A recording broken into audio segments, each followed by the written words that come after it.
I love Android, and for me, Android means choice, whether that's a custom launcher, custom icons, or a custom theme. And for hardware, you can choose big screen, small screen, stylus input, glass back, metal glass, the choice is yours. Over the years, I've used a lot of Android phones, and sometimes I go back to an iPhone.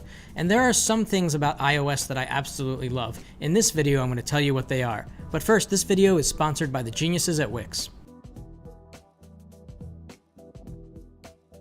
The gesture navigation on the iPhone feels half-baked. It's not very intuitive, and the animations could be better, but there is one function that is extremely useful.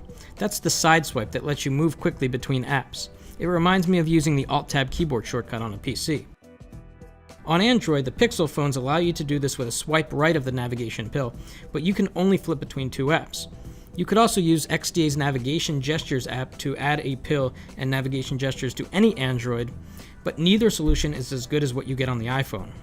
Apple first came out with their pressure-sensitive displays on the Apple Watch. It was called Force Touch then, and it was really cool because it reduced the need for hardware and software buttons because you could have a new interaction with the display by pressing firmly on the screen. And it wasn't until Force Touch came to the iPhone as 3D Touch that it really started to make a difference and help the user experience.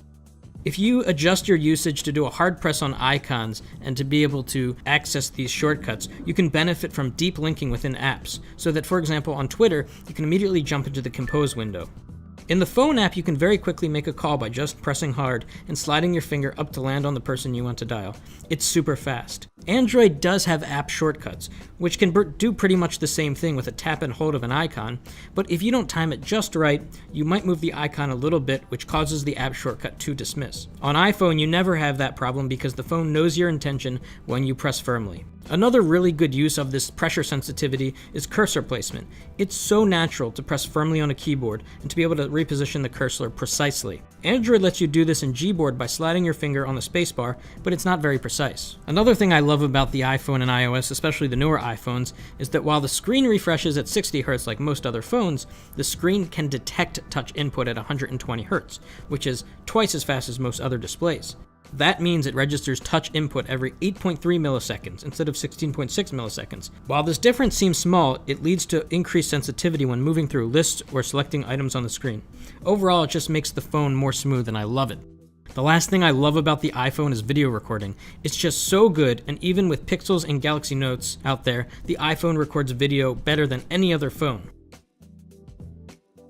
The camera on the iPhone has super fast and accurate autofocus, really great exposure compensation to avoid bright spots and bring out shadow detail, and super smooth stabilization.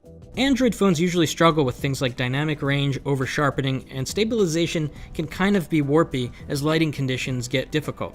iPhones are so good at this, you'd be shocked to know how many of our videos have relied on an iPhone as a secondary camera, and trust me, we've tried using other phones. The iPhone is just better. Before we conclude this video, let me tell you more about our sponsor, Wix.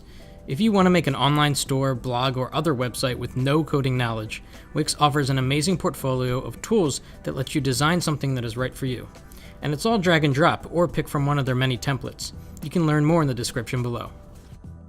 So while I love my Android phones, there are definitely things about iOS that keep me coming back, such as the amazing video recording, the gesture navigation, and the Force Touch sensitivity on the screen.